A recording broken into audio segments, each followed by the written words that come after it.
Thank you. So, it is winter break 2003, and I've just completed my first semester of my third year of college at Northeastern University in Boston, and I am home on winter break in Rhode Island, and I am also on a break from my relationship with my boyfriend at the time, Justin King. And this is really a great thing because Justin was difficult. We were probably on a break because of something like this. It probably went like, Kristen, you are a bad girlfriend and you don't pay enough attention to me and everything is your fault, and me saying, yes, you're totally right. Of course everything is my fault because of a variety of self-esteem issues I was going through at the time and things like this. And, you know, Justin had had girlfriends before, like in high school and stuff, and I had never really had a serious boyfriend before, so how should I know how to be a girlfriend? And he must definitely know how to be a boyfriend. So things that are going wrong are clearly my fault. So this is the kind of thing that would happen, and he fed right into that, which, you know, was something.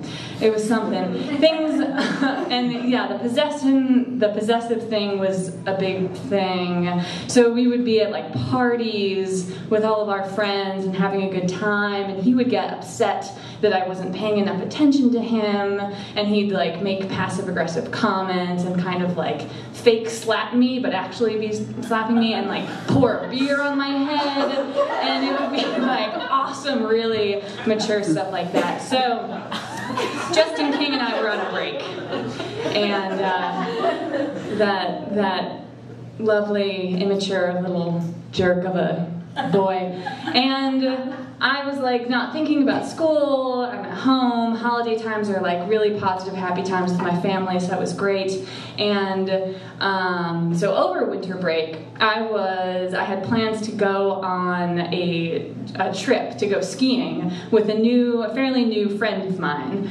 Andy Jasinek. And Andy I had met earlier that year. Not this year, but that one, we know what I'm saying. And Andy I met, he played the drums in a musical at school that I was assistant stage managing.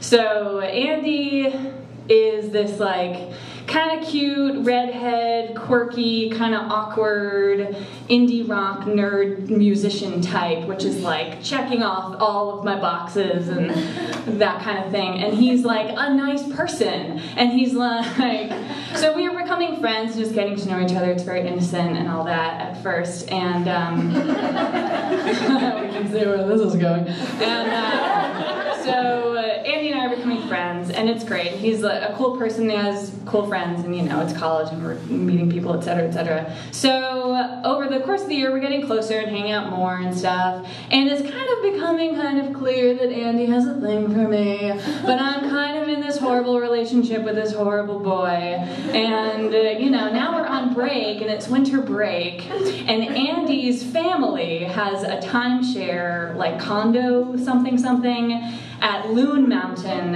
in New Hampshire. And his whole family like skis and has always like skied a bunch. And I like, you know, skied throughout my life, at least a good bit. And so he invites me to go and hang out with him and some friends at Loon Mountain for like, you know, a few days or something like this over winter break. And I'm on a break with Justin King, and Andy's kind of cute and red hair and all of this, and so I'm going to Loon Mountain.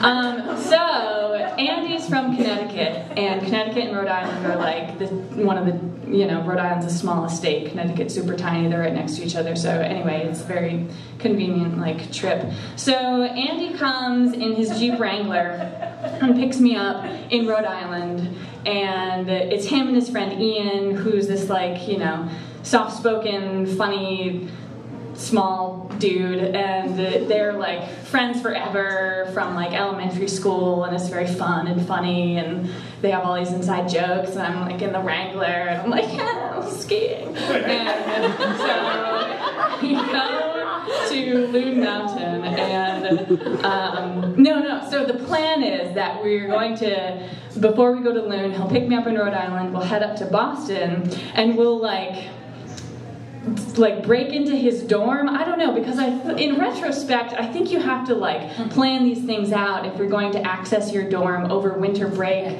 or spring break or something. And so anyway, we get up to Boston and it feels like we're breaking into his dorm. So we break into Andy Jasnak's dorm room and hang out there for a night before we make the rest of the trip up to New Hampshire.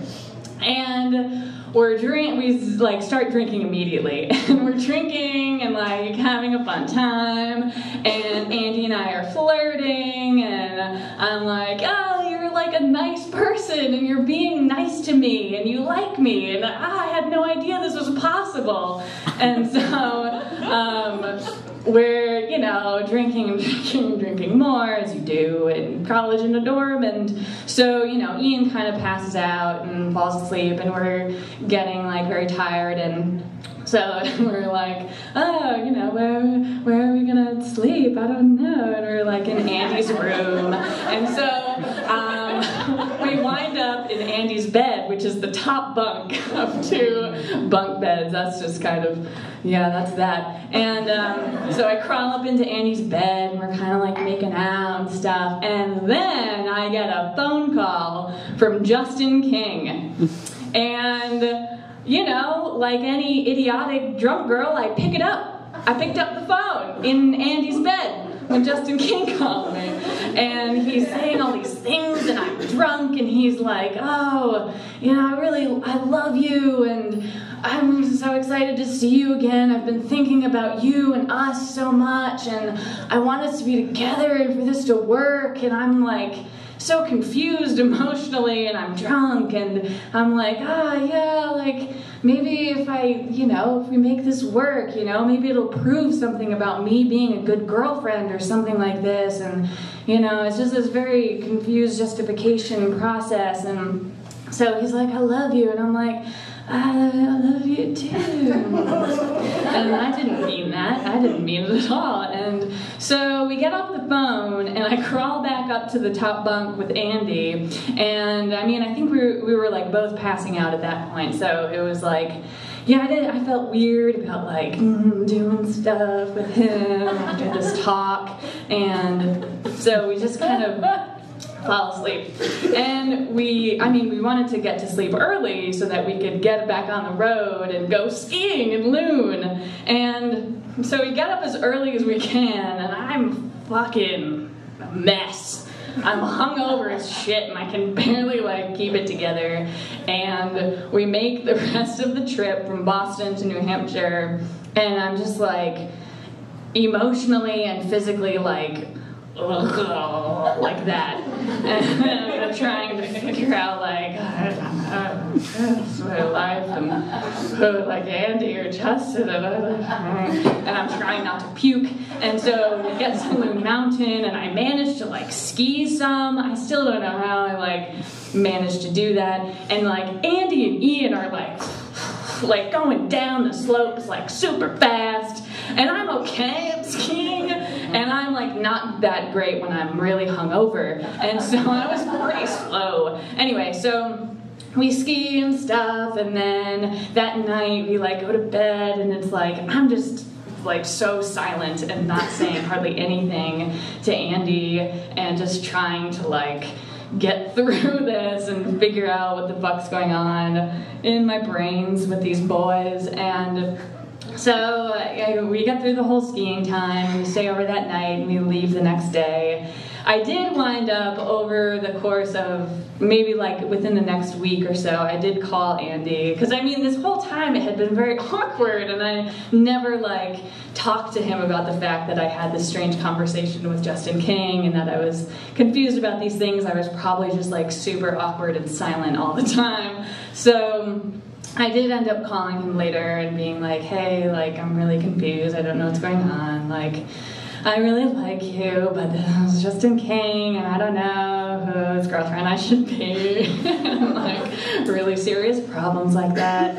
And then So then, for New Year's, I was back in Boston and at this big party and getting drunk with my friends, and Andy is there and Justin King is there. And so around midnight, I get very excited about like going to either Boston Common or Copley Square or something to see the ball drop and fireworks or something. Like, I want to be in a big crowd for this, and I'm like the only one in the party that wants this to happen. So I'm like, fuck it, and I like go and start walking to Copley Square.